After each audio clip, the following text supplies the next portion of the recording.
ꯃꯌꯥꯝ ꯄꯨꯝꯅꯃꯛꯄꯨ YouTube channel ꯌꯪ ꯃꯥꯏꯟꯁꯅ ꯇꯔꯥꯝ ꯅꯣꯛꯆꯔꯤ꯫ ꯉꯁꯤ ꯃꯌꯥꯝꯗ ꯂꯤꯒꯗꯧꯔꯤꯕ ꯋꯥꯔꯤ ꯑꯁꯤꯒꯤ ꯃꯃꯤꯡ ꯃꯪꯒꯤ ꯑꯥꯔꯊ ꯍꯟꯕ ꯋꯥꯔꯤꯁꯤ ꯍꯧꯖꯔꯛꯂꯒꯦ꯫ ꯊꯥꯏꯅ ꯃꯃꯥꯡꯉꯩꯗ ꯂꯩꯕꯥꯛ ꯑꯃꯗ ꯃꯆꯥ ꯄꯣꯛꯇꯕ ꯅꯤꯡꯊꯧ ꯑꯃ ꯂꯩꯔꯝꯃꯤ꯫ ꯅꯤꯡꯊꯧꯒꯤ ꯁꯥꯒꯩ ꯅꯥꯇꯩ ꯃꯨꯠꯇꯅꯕ ꯍꯥꯏꯗꯨꯅ ꯃꯍꯥꯔꯥꯅꯤ ꯑꯗꯨꯅ ꯅꯤꯡꯊꯧꯗꯨ ꯑꯃꯨꯛ ꯍꯟꯅ ꯂꯨꯍꯣꯡꯕꯗ ꯌꯥꯔꯝꯃꯤ꯫ ꯑꯁꯨꯝꯅ ꯅꯤꯡꯊꯧꯗꯨ ꯃꯍꯥꯔꯥꯅꯤ ꯑꯇꯣꯝꯕꯤ ꯑꯃ ꯊꯤꯔꯝꯃꯤ꯫ ꯃꯍꯥꯔꯥꯅꯤ ꯑꯇꯣꯝꯕꯤꯗꯨꯅ ꯃꯆꯥ ꯅꯨꯄꯥ ꯑꯅꯤ ꯄꯣꯛꯂꯝꯃꯤ꯫ ꯃꯈꯣꯏ ꯄꯨꯝꯅꯃꯛ ꯅꯤꯡꯊꯧꯒꯤ ꯁꯥꯒꯩꯗꯤ ꯃꯨꯠꯂꯔꯣꯏ ꯈꯟꯗꯨꯅ ꯅꯨꯡꯉꯥꯏꯅ ꯂꯩꯔꯝꯃꯤ꯫ ꯑꯗꯨꯕꯨ ꯃꯍꯥꯔꯥꯅꯤ ꯑꯇꯣꯝꯕꯤꯗꯨꯅ ꯃꯆꯥ ꯅꯨꯄꯥ ꯑꯅꯤ ꯄꯣꯛꯂꯕ ꯃꯇꯨꯡꯗ ꯃꯍꯥꯔꯥꯅꯤ ꯑꯍꯟꯗꯨꯁꯨ ꯃꯆꯥ ꯅꯨꯄꯥ ꯑꯃ ꯄꯣꯛꯂꯝꯃꯤ꯫ ꯃꯗꯨꯅ ꯀꯣꯅꯨꯡꯗꯨꯗ ꯆꯔꯥꯡꯅꯕ ꯑꯃ ꯑꯣꯏꯔꯛꯂꯝꯃꯤ꯫ ꯃꯍꯥꯔꯥꯅꯤ ꯑꯇꯣꯝꯕꯤꯗꯨꯗꯤ ꯃꯍꯥꯛꯀꯤ ꯃꯆꯥꯅ ꯅꯤꯡꯊꯧ ꯑꯣꯏꯍꯧꯒꯅꯤ ꯈꯜꯂꯨꯕꯅꯤ꯫ ꯑꯗꯨꯕꯨ ꯍꯧꯖꯤꯛꯇꯤ ꯅꯤꯡꯊꯧ ꯈꯨꯕꯝꯗꯨ ꯃꯆꯦꯒꯤ ꯃꯆꯥ ꯑꯗꯨꯗ ꯅꯤꯡꯊꯧ ꯈꯨꯕꯝ ꯁꯤꯟꯅꯈꯤꯒꯅꯤ ꯈꯜꯂꯝꯃꯤ꯫ ꯃꯔꯝ ꯑꯗꯨꯅ ꯃꯍꯥꯛꯅ ꯅꯤꯡꯊꯧꯗ ꯃꯍꯥꯔꯥꯅꯤ ꯑꯍꯟ ꯑꯃꯗꯤ ꯃꯥꯒꯤ ꯃꯆꯥꯅꯨꯄꯥꯗꯨ ꯀꯣꯅꯨꯡꯗꯨꯗꯒꯤ ꯇꯥꯟꯊꯣꯛꯈꯤꯅꯕ ꯍꯥꯏꯔꯝꯃꯤ꯫ ꯅꯤꯡꯊꯧꯗꯨꯁꯨ ꯃꯥꯅ ꯍꯥꯏꯕꯗꯨ ꯇꯥꯔꯝꯃꯤ꯫ ꯃꯍꯥꯛꯅ ꯃꯥꯒꯤ ꯃꯍꯥꯔꯥꯅꯤ ꯑꯍꯟꯗ ꯇꯣꯉꯥꯟꯕ ꯂꯝ ꯑꯃꯒ ꯌꯨꯝ ꯑꯃꯒ ꯄꯤꯔꯒ ꯃꯃꯥ ꯃꯆꯥꯗꯨꯕꯨ ꯀꯣꯅꯨꯡꯗꯨꯗꯒꯤ ꯇꯥꯟꯊꯣꯛꯈꯤꯔꯝꯃꯤ꯫ ꯃꯇꯝ ꯀꯌꯥ ꯍꯧꯈꯤꯔꯝꯃꯤ꯫ ꯅꯣꯡꯃꯗꯤ ꯅꯤꯡꯊꯧꯗꯨ ꯃꯪ ꯑꯃ ꯃꯪꯂꯝꯃꯤ꯫ ꯃꯪꯗꯨꯒꯤ ꯑꯥꯔꯊꯗꯨ ꯈꯪꯕ ꯉꯝꯂꯝꯗꯦ꯫ ꯃꯍꯥꯛꯀꯤ ꯃꯃꯪꯗ ꯁꯅꯥꯒꯤ ꯀꯕꯣꯀꯩ ꯑꯃꯒ ꯁꯅꯥꯒꯤ ꯂꯤꯟ ꯑꯃꯒ ꯁꯅꯥꯒꯤ ꯌꯣꯡ ꯑꯃꯒ ꯄꯨꯟꯅ ꯖꯒꯣꯏ ꯁꯥꯕ ꯎꯔꯝꯃꯤ꯫ ꯅꯤꯡꯊꯧꯗꯨ ꯃꯪꯗꯨꯅ ꯍꯥꯏꯅꯤꯡꯂꯤꯕꯗꯨ ꯀꯔꯤꯅꯣ ꯈꯪꯗꯕꯗꯨꯗ ꯂꯩꯇꯥꯐꯝ ꯈꯪꯂꯝꯗꯦ꯫ ꯃꯔꯝ ꯑꯗꯨꯅ ꯃꯥꯒꯤ ꯃꯍꯥꯔꯥꯅꯤ ꯑꯇꯣꯝꯕꯤꯒ ꯃꯆꯥꯅꯨꯄꯥ ꯑꯅꯤꯒ ꯃꯥꯒꯤ ꯃꯅꯥꯛꯇ ꯀꯧꯔꯝꯃꯤ꯫ ꯃꯈꯣꯏꯗ ꯃꯥꯒꯤ ꯃꯪꯗꯨꯒꯤ ꯃꯔꯝꯗ ꯂꯤꯔꯝꯃꯤ꯫ ꯑꯗꯨꯒ ꯃꯪꯗꯨꯅ ꯍꯥꯏꯅꯤꯡꯂꯤꯕꯗꯨ ꯀꯔꯤꯅꯣ ꯍꯪꯂꯝꯃꯤ꯫ ꯃꯈꯣꯏ ꯀꯅꯥꯃꯠꯇꯅ ꯃꯪꯗꯨꯒꯤ ꯃꯔꯝꯗ ꯍꯥꯏꯕ ꯉꯝꯂꯝꯗꯦ꯫ ꯃꯆꯥꯅꯨꯄꯥ ꯑꯇꯣꯝꯕꯗꯨꯅ ꯃꯍꯥꯔꯥꯅꯤ ꯑꯍꯟꯒꯤ ꯃꯆꯥꯅꯨꯄꯥꯗꯨꯅꯗꯤ ꯃꯄꯥꯒꯤ ꯃꯪꯗꯨꯒꯤ ꯑꯥꯔꯊꯗꯨ ꯍꯥꯏꯕ ꯉꯝꯒꯅꯤ ꯍꯥꯏꯔꯝꯃꯤ꯫ ꯑꯗꯨꯗꯒꯤ ꯅꯤꯡꯊꯧꯗꯨꯅ ꯃꯍꯥꯔꯥꯅꯤ ꯑꯍꯟꯒꯤ ꯃꯆꯥꯅꯨꯄꯥꯗꯨ ꯃꯥꯒꯤ ꯃꯅꯥꯛꯇ ꯀꯧꯔꯛꯅꯕ ꯌꯥꯊꯪ ꯄꯤꯔꯝꯃꯤ꯫ ꯃꯍꯥꯔꯥꯅꯤ ꯑꯍꯟꯒꯤ ꯃꯆꯥꯅꯨꯄꯥꯗꯨ ꯂꯥꯛꯂꯒ ꯅꯤꯡꯊꯧꯒꯤ ꯃꯪꯗꯨꯒꯤ ꯃꯔꯝꯗ ꯇꯥꯔꯕ ꯃꯇꯨꯡꯗ ꯃꯍꯥꯛꯅ ꯍꯥꯏꯔꯛꯂꯝꯃꯤ, "ꯏꯄꯥ ꯏꯕꯨꯡꯉꯣ, ꯑꯩ ꯃꯪꯗꯨꯒꯤ ꯑꯥꯔꯊꯗꯨ ꯍꯥꯏꯖꯒꯦ꯫ ꯁꯅꯥꯒꯤ ꯖꯤꯕ ꯑꯍꯨꯝꯗꯨꯅ ꯑꯩꯈꯣꯏ ꯏꯆꯤꯟ ꯏꯅꯥꯎ ꯑꯍꯨꯝꯕꯨ ꯃꯍꯨꯠ ꯁꯤꯜꯂꯤꯕꯅꯤ꯫ ꯑꯩꯈꯣꯏꯗꯤ ꯏꯄꯥ ꯏꯕꯨꯡꯉꯣꯗ ꯁꯅꯥꯒꯨꯝꯕꯅꯤ꯫ ꯏꯁꯣꯔꯅ ꯏꯄꯥ ꯏꯕꯨꯡꯉꯣꯗ ꯃꯪꯗꯨ ꯑꯩꯈꯣꯏ ꯏꯆꯤꯟ ꯏꯅꯥꯎ ꯑꯍꯨꯝ ꯈꯠꯅꯍꯟꯗꯅꯕ ꯃꯪꯍꯟꯕꯤꯔꯛꯄꯅꯤ꯫ ꯑꯩꯈꯣꯏ ꯅꯆꯥ ꯑꯍꯨꯝꯅ ꯏꯄꯥꯒꯤ ꯃꯍꯨꯠ ꯁꯤꯜꯍꯧꯗꯨꯅ ꯅꯤꯡꯊꯧ ꯑꯣꯏꯕ ꯌꯥꯔꯣꯏ꯫ ꯀꯅꯥꯒꯨꯝꯕ ꯑꯃ ꯍꯦꯛ ꯈꯜꯂꯨꯕꯗ ꯈꯠꯅꯔꯛꯀꯅꯤ꯫ ꯑꯩꯈꯣꯏ ꯅꯆꯥ ꯑꯍꯨꯝꯒꯤ ꯃꯅꯨꯡꯗ ꯁꯅꯥꯒꯤ ꯀꯕꯣꯀꯩ, ꯁꯅꯥꯒꯤ ꯂꯤꯟ ꯑꯃꯗꯤ ꯁꯅꯥꯒꯤ ꯌꯣꯡ ꯑꯗꯨ ꯊꯤꯗꯨꯅ ꯄ꯭ꯔꯖꯥ ꯃꯌꯥꯝꯒꯤ ꯃꯃꯥꯡꯗ ꯖꯒꯣꯏ ꯁꯥꯍꯟꯕ ꯉꯝꯕ ꯅꯆꯥꯅꯨꯄꯥꯗꯨꯅ ꯅꯤꯡꯊꯧꯒꯤ ꯈꯨꯕꯝꯁꯤ ꯁꯤꯟꯅꯧ ꯍꯥꯏꯔꯤꯕꯅꯤ꯫ ꯅꯤꯡꯊꯧꯗꯨ ꯃꯍꯥꯛꯀꯤ ꯃꯪꯒꯤ ꯋꯥꯍꯟꯊꯣꯛꯇꯨ ꯈꯪꯕꯗ ꯌꯥꯝꯅ ꯍꯔꯥꯎꯖꯔꯝꯃꯤ꯫ ꯃꯍꯥꯛꯅ ꯃꯆꯥꯅꯨꯄꯥ ꯑꯍꯨꯝꯗꯨꯗ ꯁꯅꯥꯒꯤ ꯖꯤꯕ ꯑꯍꯨꯝꯗꯨ ꯄꯨꯔꯛꯇꯨꯅ ꯖꯒꯣꯏ ꯁꯥꯍꯟꯕ ꯉꯝꯕ ꯃꯤꯗ ꯃꯥꯒꯤ ꯅꯤꯡꯊꯧ ꯈꯨꯕꯝꯗꯨ ꯁꯤꯟꯅꯒꯅꯤ ꯍꯥꯏꯔꯝꯃꯤ꯫ ꯃꯍꯥꯔꯥꯅꯤ ꯑꯇꯣꯝꯕꯤꯒꯤ ꯃꯆꯥꯅꯨꯄꯥ ꯑꯅꯤꯗꯨꯗꯤ ꯅꯤꯡꯊꯧꯅ ꯍꯥꯏꯔꯤꯕꯗꯨꯗꯤ ꯑꯣꯏꯊꯣꯛꯇꯕ ꯊꯕꯛꯅꯤ ꯈꯜꯂꯝꯃꯤ꯫ ꯃꯈꯣꯏꯅ ꯀꯔꯤꯒꯨꯝꯕ ꯖꯤꯕ ꯑꯍꯨꯝꯗꯨ ꯁꯅꯥ ꯁꯨꯕ ꯃꯤꯗ ꯁꯥꯍꯜꯂꯕꯁꯨ ꯃꯈꯣꯏꯕꯨ ꯖꯒꯣꯏ ꯁꯥꯍꯟꯕꯗꯤ ꯑꯣꯏꯊꯣꯛꯇꯕꯅꯤ ꯈꯜꯂꯝꯃꯤ꯫ ꯃꯈꯣꯏ ꯑꯅꯤ ꯃꯄꯥ ꯅꯤꯡꯊꯧꯒꯤ ꯃꯅꯥꯛꯇꯒꯤ ꯆꯠꯈꯤꯔꯝꯃꯤ꯫ ꯃꯍꯥꯔꯥꯅꯤ ꯑꯍꯟꯒꯤ ꯃꯆꯥꯅꯨꯄꯥꯗꯨꯗꯤ ꯃꯃꯥꯒꯤ ꯃꯅꯥꯛꯇ ꯆꯠꯂꯒ ꯋꯥꯔꯤ ꯄꯨꯝꯕꯗꯨ ꯂꯤꯔꯝꯃꯤ꯫ ꯃꯃꯥꯅ ꯃꯉꯣꯟꯗ ꯊꯧꯅꯥ ꯂꯩꯌꯨ, ꯁꯅꯥꯒꯤ ꯖꯤꯕꯁꯤꯡꯗꯨ ꯁꯣꯏꯗꯅ ꯐꯪꯒꯅꯤ ꯍꯥꯏꯔꯝꯃꯤ꯫ ꯎꯃꯪꯗ ꯂꯩꯕ ꯁꯥꯙꯨ ꯑꯃꯒꯤ ꯃꯅꯥꯛꯇ ꯆꯠꯂꯕꯗꯤ ꯁꯥꯙꯨꯗꯨꯅ ꯖꯤꯕꯁꯤꯡꯗꯨ ꯐꯪꯅꯕ ꯂꯝꯕꯤꯗꯨ ꯇꯥꯛꯄꯤꯔꯛꯀꯅꯤ ꯍꯥꯏꯔꯝꯃꯤ꯫ ꯑꯁꯨꯝꯅ ꯃꯍꯥꯔꯥꯅꯤ ꯑꯍꯟꯒꯤ ꯃꯆꯥꯅꯨꯄꯥꯗꯨ ꯎꯃꯪꯗ ꯂꯥꯛꯂꯝꯃꯤ꯫ ꯅꯨꯃꯤꯠ ꯈꯔ ꯆꯠꯂꯕ ꯃꯇꯨꯡꯗ ꯃꯍꯥꯛꯅ ꯑꯁꯨꯛꯄ ꯎꯃꯪ ꯑꯃꯗ ꯌꯧꯔꯛꯂꯝꯃꯤ꯫ ꯀꯣꯏꯆꯠ ꯆꯠꯄꯗ ꯑꯔꯥꯞꯄꯗ ꯃꯩ ꯆꯥꯛꯄ ꯎꯔꯛꯂꯝꯃꯤ꯫ ꯃꯍꯥꯛ ꯃꯩꯗꯨꯒꯤ ꯃꯅꯥꯛꯇ ꯆꯠꯂꯝꯃꯤ꯫ ꯃꯩꯗꯨꯒꯤ ꯃꯅꯥꯛꯇ ꯐꯝꯂꯝꯃꯤ ꯑꯗꯨꯒ ꯆꯨꯔꯨꯞ ꯊꯛꯂꯝꯃꯤ꯫ ꯁꯥꯙꯨꯗꯨꯗꯤ ꯃꯩꯗꯨꯒꯤ ꯃꯅꯥꯛꯇ ꯅꯛꯅ ꯇꯨꯝꯗꯨꯅ ꯂꯩꯔꯝꯃꯤ꯫ ꯆꯨꯔꯨꯞꯇꯨꯒꯤ ꯃꯅꯝꯅ ꯃꯍꯥꯛ ꯃꯤꯀꯞ ꯊꯣꯛꯍꯜꯂꯝꯃꯤ꯫ ꯃꯍꯥꯛꯅ ꯍꯧꯒꯠꯂꯛꯂꯒ ꯍꯥꯏꯔꯛꯂꯝꯃꯤ, "ꯑꯗ ꯂꯩꯔꯤꯕꯗꯨ ꯀꯅꯥꯅꯣ?" ꯃꯗꯨꯗ ꯃꯍꯥꯔꯥꯅꯤꯒꯤ ꯃꯆꯥꯅꯨꯄꯥꯗꯨꯅ ꯈꯨꯝꯂꯝꯃꯤ, "ꯑꯣ ꯁꯥꯙꯨ, ꯑꯩꯅꯤ." ꯁꯥꯙꯨꯗꯨꯅ ꯍꯥꯏꯔꯛꯂꯝꯃꯤ, "ꯑꯣ, ꯅꯪ ꯑꯣꯏꯔꯕ꯭ꯔꯥ? ꯅꯍꯥꯛ ꯑꯁꯨꯛ ꯊꯦꯡꯂꯕꯁꯤꯗ ꯀꯗꯥꯏꯗꯒꯤ ꯂꯥꯛꯂꯤꯕꯅꯣ?" ꯃꯍꯥꯔꯥꯅꯤꯒꯤ ꯃꯆꯥꯅꯨꯄꯥꯗꯨꯅ ꯈꯨꯝꯂꯛꯂꯝꯃꯤ, ꯑꯩ ꯌꯨꯝꯗꯒꯤ ꯂꯥꯛꯄꯅꯤ ꯁꯥꯙꯨ ꯑꯗꯨꯅ ꯑꯃꯨꯛ ꯃꯈꯥ ꯇꯥꯅ ꯍꯥꯏꯔꯛꯂꯝꯃꯤ ꯅꯍꯥꯛꯇꯤ ꯃꯃꯥꯡꯗ ꯃꯐꯝ ꯑꯁꯤꯗ ꯑꯃꯨꯛ ꯐꯥꯎꯕ ꯂꯥꯛꯈꯤꯗ꯭ꯔꯤ ꯍꯥꯏꯌꯨ ꯃꯐꯝ ꯑꯁꯤꯗ ꯀꯩꯗꯧꯕ ꯂꯥꯛꯂꯤꯕꯅꯣ ꯑꯩꯗꯤ ꯅꯈꯣꯏ ꯈꯨꯗꯣꯡꯊꯤꯕ ꯇꯥꯈ꯭ꯔꯕ꯭ꯔꯥ ꯍꯥꯏꯅ ꯋꯥꯔꯨꯔꯕꯅꯤ ꯃꯗꯨꯗ ꯃꯍꯥꯔꯥꯅꯤꯒꯤ ꯃꯆꯥꯅꯨꯄꯥꯗꯨꯅ ꯈꯨꯝꯂꯝꯃꯤ ꯑꯩ ꯏꯃꯥꯅ ꯇꯥꯛꯂꯛꯄꯗꯒꯤ ꯃꯐꯝ ꯑꯁꯤꯗ ꯂꯥꯛꯄꯅꯤ ꯏꯃꯥꯅ ꯅꯍꯥꯛꯅ ꯁꯅꯥꯒꯤ ꯀꯕꯣꯀꯩ ꯁꯅꯥꯒꯤ ꯂꯤꯟ ꯑꯃꯗꯤ ꯁꯅꯥꯒꯤ ꯌꯣꯡ ꯊꯤꯕꯗ ꯅꯍꯥꯛꯅ ꯃꯇꯦꯡ ꯄꯥꯡꯕꯤꯒꯅꯤ ꯍꯥꯏꯔꯛꯏ ꯁꯥꯙꯨ ꯑꯗꯨꯅ ꯖꯤꯕꯁꯤꯡ ꯑꯗꯨ ꯊꯤꯕꯗ ꯁꯣꯏꯗꯅ ꯃꯇꯦꯡ ꯄꯥꯡꯒꯅꯤ ꯍꯥꯏꯅ ꯋꯥꯁꯛꯂꯝꯃꯤ ꯑꯗꯨꯗꯒꯤ ꯃꯩꯗꯨꯗ ꯆꯐꯨ ꯑꯃ ꯊꯥꯡꯒꯠꯇꯨꯅ इसिंदु सौहल्लगा चेंग मरु अहुम हापलमी चाकतु थोंगबा लोइरगा मखोइना चाबा कोननबगी चांगदा चफुदा चाक यावरमी मखोइ अनि पुन्ना चाकतु चामिन्नरबा मतुंगदा साधु अदुना हारक्लमी इचानुपा नंगना करी तौगदबनो हाइबदु अई हाइबा ngamdre अदुबु उमंगसिदा मखा ताना चलो अदुगा अईगी इनाव अमा लैरंबा थेंगनागनी मागी मनाक्ता चलो माना नंगी मतेंग सोइदना पांगबिगनी अयुक अंगनबदा महारानी की मचानुपादु महाकी खोंगचत्तु मखा तारमी नुमित निनी चटलगा महागना अनि सुबा साधुदु थेंगनरमी साधुदुदा मागी वारीदु लिरमी साधुदुना मागी वारीदु मुन्ना तारमी अदुगा मैदा चफुदु थांगतलगा चेंग मरु अनि हापलमी चाकतु थोंगबा लोइरकपदा चफुदुदा चाक मतिक चाना यावरमी चाकतु चारबा मतुंगदा साधुदुना सासिंगदुगी लैफमदी हाइबा ngamde अदुबु मखोइगी लैफम हाइबा ngamba मनाव अमदि लै हाइरक्लमी मथंगी अयुक्ता महारानी की मचानुपादु मफमदु थादोक्तुना चटलमी नुमित हुमनी चटलगा अहुम सुबा साधुदु थेंगनरमी साधु अदुदगी महाक करी तौगदबनो हाइबदु खंगलमी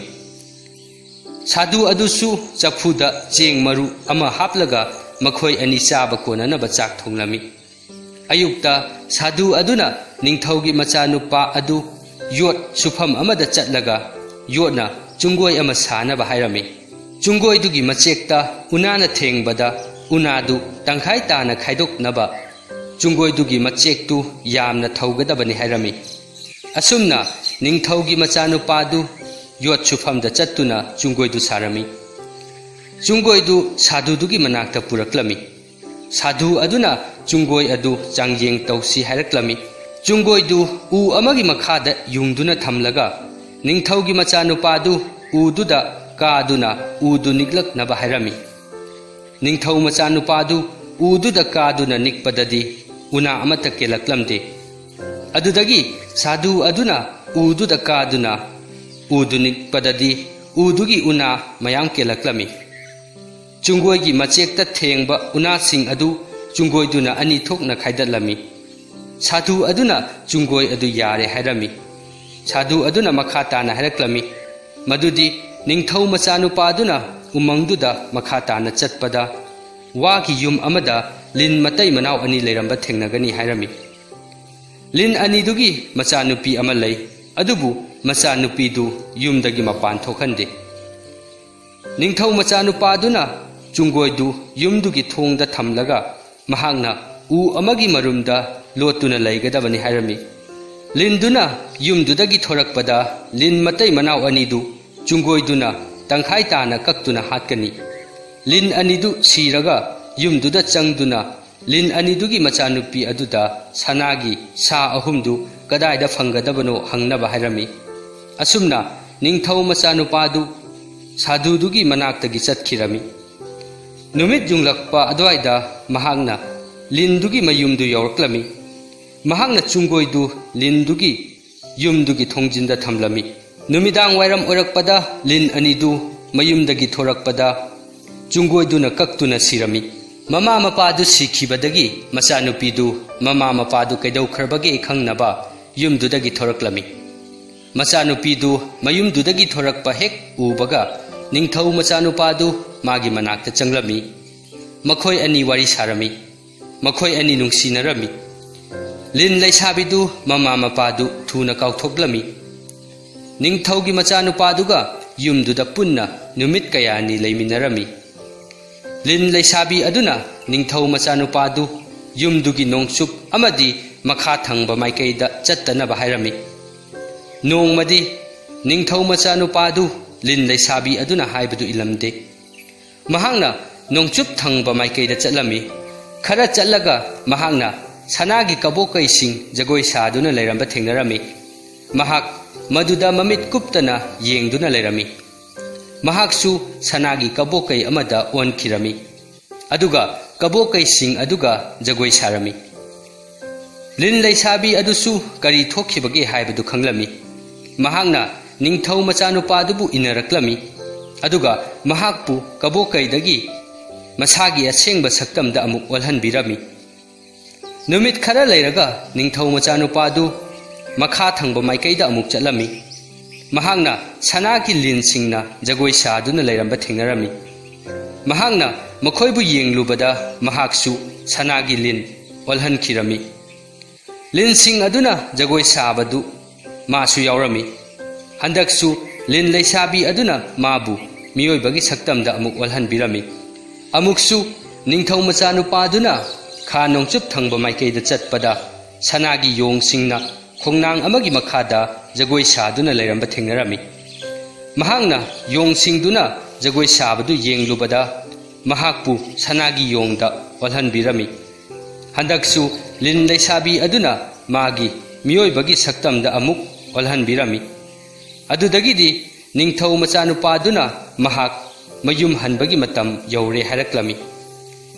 लिन लैसाबी अदुना महाक मफम अदुदा कैदौबा लाक्तिबनो हंगलमी मदुदा निंगथौ मचानुपादुना लिन लैसाबीदुदा मपा निंगथौगी मंगदुगी मरमदा लिरमी हौजिक्ति सासिंगदु फंगलबनिना महाक युमदा हलनी हायरमी लिन लैसाबी अदुना हायरक्लमी अइबुसु हातोकपिरमु नंगना अइगी इमा इपाबुसु हातोकपिख्रे अइ सिदा इथंता लैबा ngamlo निंगथौ मचानुपादुना हायरक्लमी अइ नंगबु हातलोय अइना नंगबु पुदुना चटकनी लिन लैसाबी अदुसु मदुदा यारमी निंगथौ मचानुपादुना महाक्ति सासिंगदु कदाइदा लै हाइबा खंगबा खक्तनी मखोयबु करमना पुगनी हंगलमी